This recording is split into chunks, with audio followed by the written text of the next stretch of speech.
मिश्र वाक्य के दो उपवाक्य होते हैं। कितने? दो उपवाक्य होते हैं। मिश्र वाक्य में दो उपवाक्य होते हैं। देखिए उसे आज शुरू करते हैं हम। मिश्र वाक्य यानी कि हम वाक्य का तीसरा प्रकार पढ़ रहे हैं रचना के आधार पर। तो सरल, संयुक्त और ये तीसरा है मिश्र। इसकी परिभाषा हम पढ़ चुके हैं। अब हम पढ़ रहे हैं कि मिश्र वाक्य के दो प्रकार होते हैं, दो भाग कह सकते हो आप, या दो प्रकार होते हैं। एक तो होता है इसका प्रधान वाक्य, प्रधान उपवाक्य, यानी कि इसमें दो उपवाक्य होते हैं। एक तो प्रधान उपवाक्य होता है और एक होता है इसमें आश्रित उपवाक्य। ठीक है, दो वाक्य होते हैं इसमें। एक तो होता है प्रधान उपवाक्य और एक होता है इसमें आश्रित उपवाक्य। जो उपवाक्य संयोजक अव्यय से प्रारंभ होते हैं, संयोजक अव्यय से आरंभ होते हैं, यानी कि ऐसे उपवाक्य जो संयोजक अव्यय से आरंभ होते हैं उन्हें हम आश्रित उपवाक्य कहते हैं। जैसे मान लो की से, जो से, जिसे, जब, जहां, जो, जैसे, यानी कि ये क्या होते हैं? संयोजक अव्यय होते हैं। अगर इनसे कोई वाक्य उपवाक्य शुरू हो रहा है, दो वाक्य हैं एक वाक्य में, एक इनसे शुरू हो रहा है, तो समझ लेना वो कौन सा उपवाक्य है? आश्रित उपवाक्य। और जो दूसरा बचेगा वो कौन सा उपवाक्य होगा? प्रधान उपवाक्य होगा। जैसे हम एक उदाहरण लेते हैं इसमें कि जो देश के काम आते हैं, जो देश के काम आते हैं वे संसार में नाम पाते हैं। जो देश के काम आते हैं वे संसार में नाम आते हैं। ऐसा वाक्य आपको दे दिया जाए और आपसे पूछा जाए कि इसमें कौन सा आश्रित उपवाक्य है और कौन सा प्रधान वाक्य है, प्रधान उपवाक्य, तो आप आराम से बता सकते हो कि संयोजक अव्यय से आरंभ। अब देखो यहाँ पर संयोजक अव्यय क्या है? जो। अब इससे शुरू हो रहा है तो ये वाला, ये यहां से यहां तक जो देश के काम आते हैं, ये कौन सा उपवाक्य है? आश्रित उपवाक्य। और वे संसार में नाम पाते हैं, ये कौन सा वाक्य है? प्रधान उपवाक्य। जैसे एक और उदाहरण लेते हैं इसका, दूसरा उदाहरण देखिए। मुझे, इसमें आप ध्यान करना, मुझे चिंता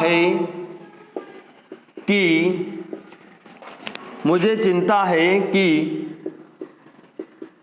परीक्षा में मेरा क्या होगा। मुझे चिंता है कि परीक्षा में मेरा क्या होगा। तो अब आप समझिए इसमें कि मुझे चिंता है, ये पूरा वाक्य दिख रहा होगा आपको, मुझे चिंता है, तो ये तो हो गया आपका प्रधान उपवाक्य। कौन सा वाक्य हो गया? प्रधान उपवाक्य। अब ये देखो कि परीक्षा में मेरा क्या होगा, तो ये संयोजक अव्यय से प्रारंभ हो रहा है कि परीक्षा में मेरा क्या होगा। जैसे यहाँ जो से शुरू हुआ था ना, ये वही यहाँ पर की से शुरू हो रहा है, तो ये की से शुरू होने वाला वाक्य क्या हो जाएगा आपका? आश्रित उपवाक्य, आश्रित उपवाक्य। अब एक चीज ये भी ध्यान रखो कि ये दोनों वाक्य कौन से हैं? मिश्र वाक्य हैं, मिश्र वाक्य हैं। लेकिन मिश्र वाक्य के हमने क्या बताया कि दो भाग, या इसमें दो उपवाक्य होते हैं मुख्यतः। एक तो प्रधान होता है और एक आश्रित होता है, यानी कि एक तो प्रधान, एक दूसरा उसके ऊपर डिपेंड होता है, उसके ऊपर निर्भर। आश्रित का मतलब यही तो होता है कि निर्भर होना। तो यहाँ पर देखो आप, हमने देखा कि संयोजक अव्यय से जो वाक्य उपवाक्य आरंभ होते हैं उन्हें हम आश्रित उपवाक्य श्रेणी में रखते हैं। फिर हमने उदाहरण लिया कि जो देश के काम आते हैं वे संसार में नाम पाते हैं, तो ये जो संयोजक अव्यय से शुरू हो रहा है वाक्य, इसलिए ये कौन सा है? आश्रित उपवाक्य। कौन सा उपवाक्य है? और वे इस संसार में नाम पाते हैं, ये कौन सा उपवाक्य है? ये प्रधान उपवाक्य है। फिर यहाँ देखो, मुझे चिंता है कि परीक्षा में मेरा क्या होगा। मुझे चिंता है, यहाँ तक खत्म हो गया, तो ये तो हो गया आपका प्रधान उपवाक्य। कौन सा? प्रधान। और की परीक्षा में मेरा क्या होगा, ये हो गया आपका आश्रित उपवाक्य। तो वाक्य के दो भेद होते हैं, आपने पढ़ा, एक तो होता है प्रधान उपवाक्य और एक होता है आश्रित उपवाक्य। अब जो हम मिश्र वाक्य पढ़ रहे हैं उसके दो भी उपवाक्य कर ले अपने, एक तो प्रधान उपवाक्य, एक होता है आश्रित उपवाक्य। अब ये जो आश्रित उपवाक्य होता है, आश्रित उपवाक्य, इसके भी 3 भेद माने गए हैं। आश्रित उपवाक्य के 3 भेद होते हैं। पहला होता है संज्ञा उपवाक्य, दूसरा होता है विशेषण उपवाक्य, विशेषण उपवाक्य, और इसका तीसरा जो महत्वपूर्ण भेद है वो है आपके क्रिया विशेषण, क्रिया विशेषण उपवाक्य, क्रिया विशेषण उपवाक्य। तो आश्रित उपवाक्य कितने भेद होते हैं? 3 भेद होते हैं। चाहो तो इसे कैसे लिख सकते हो, संज्ञा उपवाक्य, विशेषण उपवाक्य, क्रिया विशेषण उपवाक्य। अब आगे देखिए आप कि संज्ञा उपवाक्य क्या होते हैं। यानी कि हमने अभी पढ़ा था कि एक तो प्रधान उपवाक्य होता है और एक आश्रित उपवाक्य होता है। तो जो प्रधान उपवाक्य होता है उसमें उसके संज्ञा की जगह पर प्रयुक्त जो वाक्य हो उसे हम क्या कहेंगे? संज्ञा उपवाक्य कहेंगे। यानी कि प्रधान वाक्य की किसी संज्ञा के स्थान पर जो प्रधान उपवाक्य होता है उसकी कोई संज्ञा हो, उसके स्थान पर जो वाक्य प्रयुक्त हो रहा है उसे हम कहेंगे संज्ञा उपवाक्य। मुख्यतः ये की से प्रारंभ होते हैं, इनकी पहचान है की। ये ध्यान रखना आप। तो जो वाक्य जो उपवाक्य की से शुरू हो रहा है वो कौन सा उपवाक्य? संज्ञा उपवाक्य। विशेषण उपवाक्य, जो प्रधान उपवाक्य होता है उसकी विशेषता बताने वाले वाक्य वो क्या कहलाते हैं? विशेषण उपवाक्य। और ये विशेषण उपवाक्य जो से शुरू होते हैं। किससे? जो से। आगे बचता है आपके क्रिया विशेषण उपवाक्य। जो प्रधान वाक्य होता है उसकी क्रिया की विशेषता बताने वाले, क्रिया की विशेषता बताने वाले उपवाक्य आपके क्या कहलाते हैं? क्रिया विशेषण उपवाक्य। और ये आपके जब जहां ज्यों, जैसे, जितना, जिधर आदि से शुरू होते हैं। जब, जहां, ज्यों, जैसे आप कह सकते हो जितना, जितना, जिधर, इन शब्दों से शुरू होते हैं, इन्हें हम कहते हैं क्रिया विशेषण उपवाक्य। और विशेषण आपको पता है संज्ञा और एक तरह से सर्वनाम। संज्ञा और सर्वनाम जो मुख्य प्रधान वाक्य में होता है और उसकी विशेषता बताए वो विशेषण उपवाक्य कहलाएगा आपके। जैसे इसका एक उदाहरण लेते हैं अपन संज्ञा उपवाक्य का। संज्ञा उपवाक्य का उदाहरण है, देखिए आप यहां लिख देते हैं हम उदाहरण। गांधी बाबा की, गांधी बाबा की इच्छा है। अभी न लिखे आप, इसके बाद ये लिख के छोड़ दें आप केवल, है ना, ये बाद में अलग से लिखाएंगे।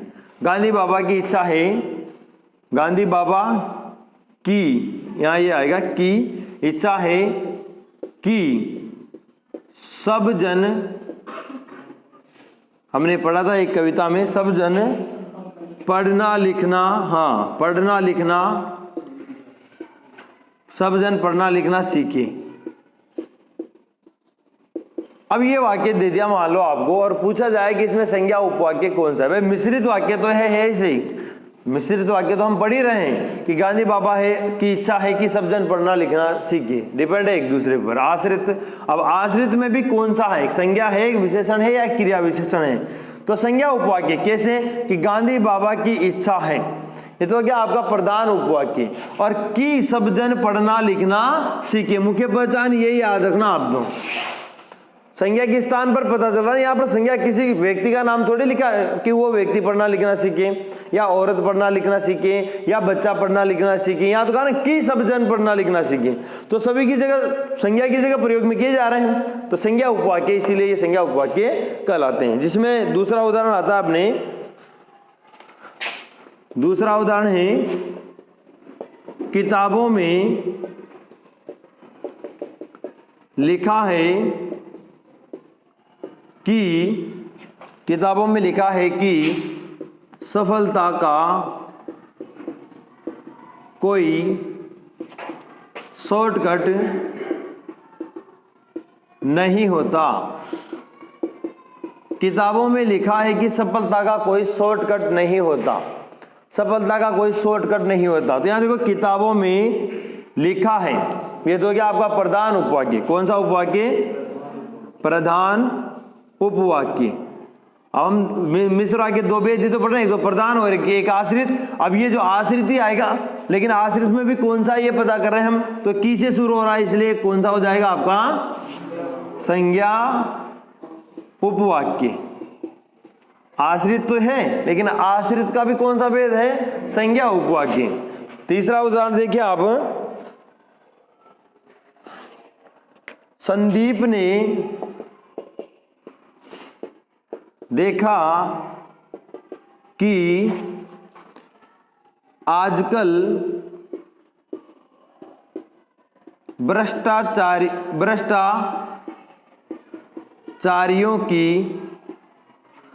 भ्रष्टाचारियों की पोबार हो रही है। पोबार होना यानी कि बहुत ज्यादा फायदा होना, तो आजकल भ्रष्टाचारियों की पोबार हो रही है, इसको समझो आप। संदीप ने देखा, ये तो ये खत्म हो गया कि आजकल भ्रष्टाचारियों की पोबार हो रही है, तो ये कौन सा वाक्य हो गया आपका, संज्ञा उपवाक्य। कौन सा वाक्य, और ये कौन सा है आपके, प्रधान उपवाक्य। यहां पर भी वही है, ये प्रधान है, ये कौन सा है, ये संज्ञा उपवाक्य है। ठीक है, एक और उदाहरण है आपके, अगला उदाहरण है नंबर 4। गांधी जी ने कहा है कि हिंसा बहुत बुरी चीज है। गांधी जी ने कहा है कि हिंसा बहुत बुरी चीज है। अब इसको देखो, गांधी जी ने कहा है, ये तो कौन सा वाक्य हो गया आपका, प्रधान वाक्य, प्रधान उपवाक्य। ठीक, की से शुरू हो रहा है ना, संज्ञा उपवाक्य से, तो ये ध्यान रखना, की आ गया तो आप समझ लेना वो संज्ञा उपवाक्य, कंफर्म लगभग 99%।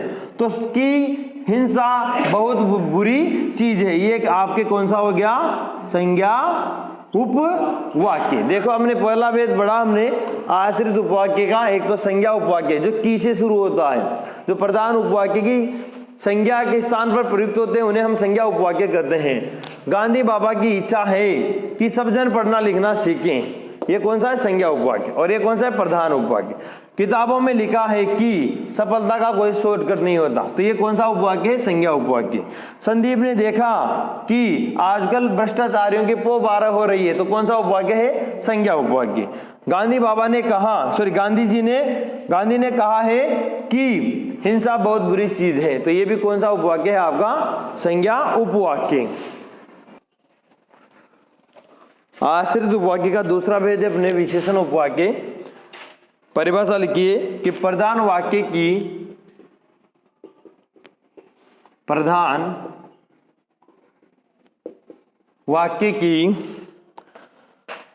संज्ञा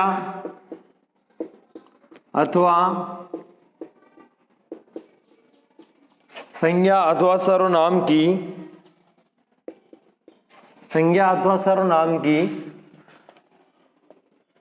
विशेषता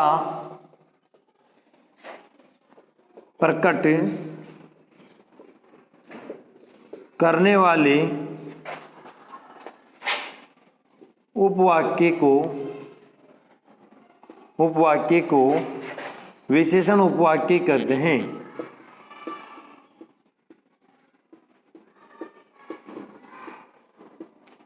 विशेषण उपवाक्य कहते हैं।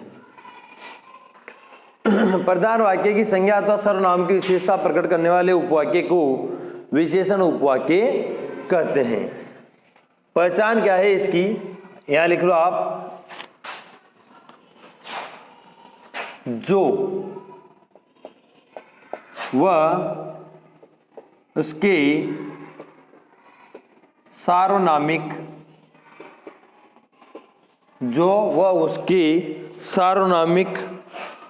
अन्य रूपों से, यहां लिखना जो उसके अन्य कर लेना, यहां जो उसके अन्य सार्वनामिक रूपों से, जो वो उसके अन्य सार्वनामिक रूपों से आरंभ होने वाले उपवाक्य विशेषण उपवाक्य कहलाते हैं। जो वह उसके अन्य सार्वनामिक रूपों से आरंभ होने वाले वाक्य उपवाक्य विशेषण उपवाक्य कहलाते हैं। क्या कहलाते हैं? विशेषण उपवाक्य कहलाते हैं। अब देखिए आप विशेषण उपवाक्य का पहला उदाहरण जैसे नंबर 1 पहला उदाहरण है इसका, जिन्होंने देश के लिए कुर्बानी दी,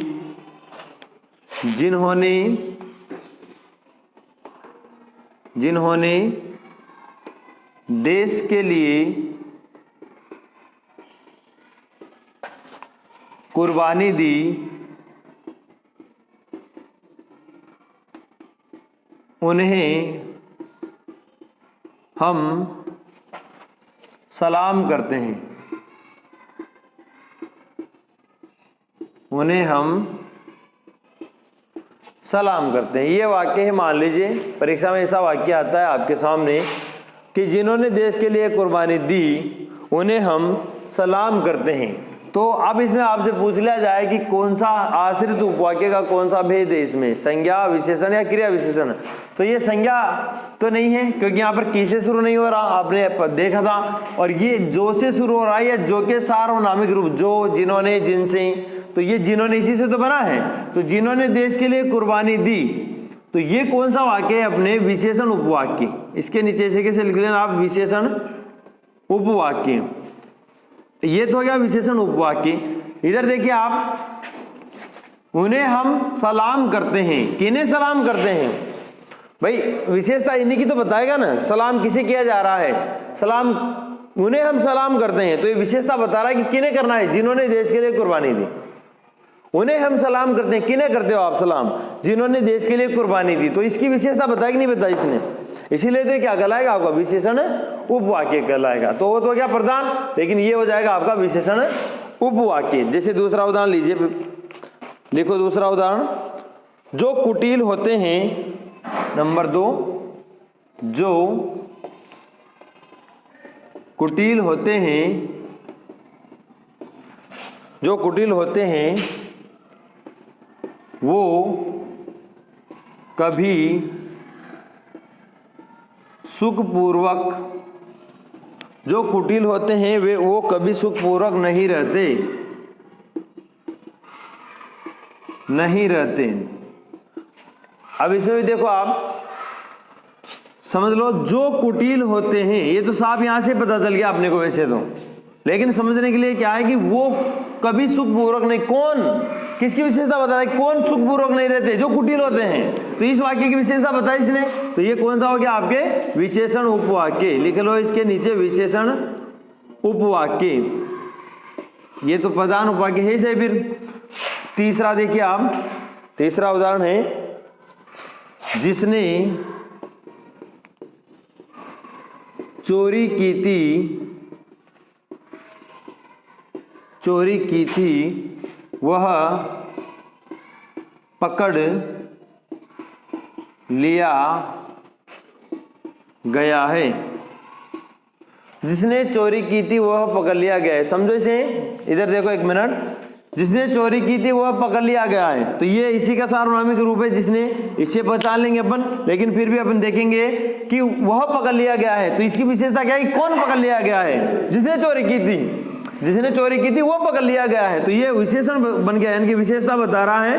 तो ये विशेषण उपवाक्य हो जाएगा, विशेषण उपवाक्य। ये देखिए नंबर 4 उदाहरण लेंगे हम। चौथा उदाहरण है आपके, जिन पर हम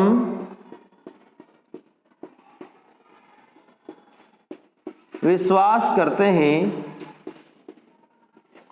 जिन पर हम विश्वास करते हैं वही, जिन पर हम विश्वास करते हैं वही उस पर आघात करते हैं, वही उस पर आघात करते हैं। जिन पर हम विश्वास करते हैं वही उस पर आघात करते हैं। इसे भी समझ लीजिए आप, ये पहले तो पहचान मिल जाएगी आपको, फिर भी हम देखेंगे कि ये संज्ञा उपवाक्य कैसे हैं। ये संज्ञा उपवाक्य है आपके, कैसे हैं देखिए। जिन पर हम विश्वास करते हैं वही उस पर आघात करते। तो आघात कौन करते हैं? जिन पर हम विश्वास करते हैं वही उस पर क्या करते हैं? आघात। तो इसकी विशेषता बता रहा है ये आगे वाला वाक्य, इसलिए क्या है आपका विशेषण, विशेषण उपवाक्य, संज्ञा नहीं विशेषण उपवाक्य। तो विशेषता बता रहा है तो विशेषण होगा, संज्ञा कहां से होगा? विशेषण उपवाक्य। जिन पर हम विश्वास करते हैं वही उस पर आघात करते हैं। तो ये आघात से पता चल रहा है आघात कौन करते हैं? जिन पर हम विश्वास करते हैं। तो ये आपके हो गया विशेषण उपवाक्य, विशेषण उपवाक्य। क्रिया विशेषण उपवाक्य। तो सबसे पहले इसकी हम परिभाषा लिखेंगे। परिभाषा लिखिए इसकी कि प्रधान वाक्य की, यहां लिखिए प्रधान वाक्य की क्रिया की विशेषता को प्रकट करने, प्रधान वाक्य की क्रिया की विशेषता को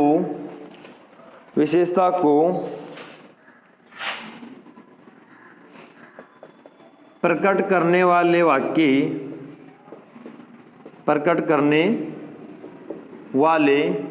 उपवाक्य, प्रकट करने वाले उपवाक्य क्रिया विशेषण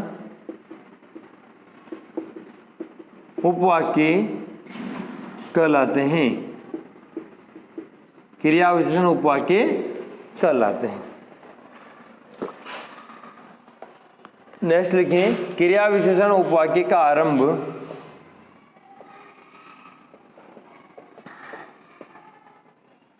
क्रिया विशेषण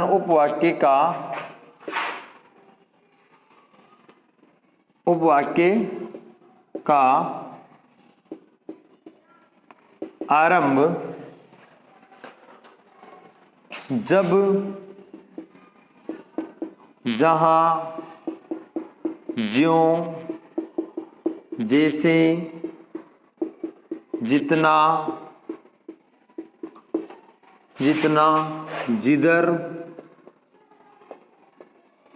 आदि से होता है। जब जहां ज्यों जैसे जितना जिधर आदि से होता है। अब इसके कुछ उदाहरण लिखते हैं हम। जैसे पहला उदाहरण देखिए आप इसका, जैसे पहला उदाहरण है इसका, ज्यों ही मैं स्टेशन पहुंचा,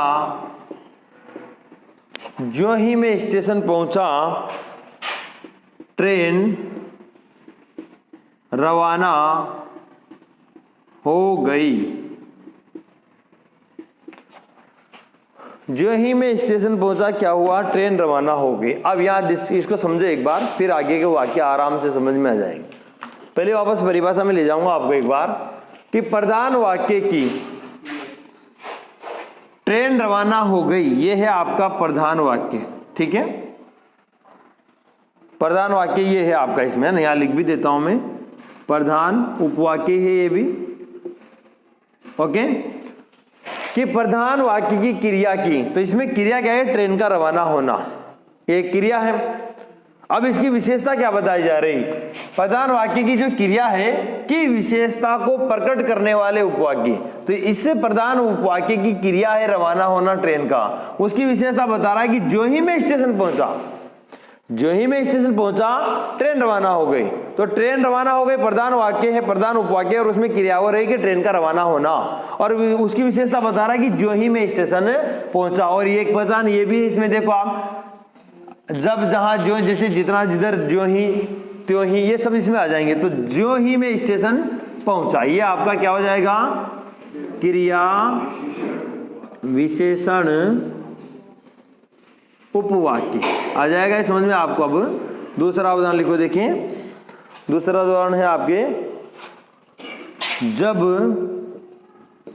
मेरा मन होता है, जब मेरा मन होता है तभी मैं पढ़ता हूं। ये लो साहब, जब मेरा मन होता है तभी मैं पढ़ता हूं, तो इसको समझना, जब मेरा मन होता है तभी मैं पढ़ता हूं। पढ़ना ये है अपना प्रधान उपवाक्य, प्रधान उपवाक्य। अब पढ़ना क्रिया है यहां पर कि मैं पढ़ता हूं, लेकिन कब पढ़ता हूं? जब मेरा मन होता है। तो ये बता रहा है ना आपको, यानी कि इसकी विशेषता ये बताई जा रही है। तो ये हो जाएगा आपका क्रिया विशेषण उपवाक्य, क्रिया विशेषण उपवाक्य। तीसरा उदाहरण लीजिए आप,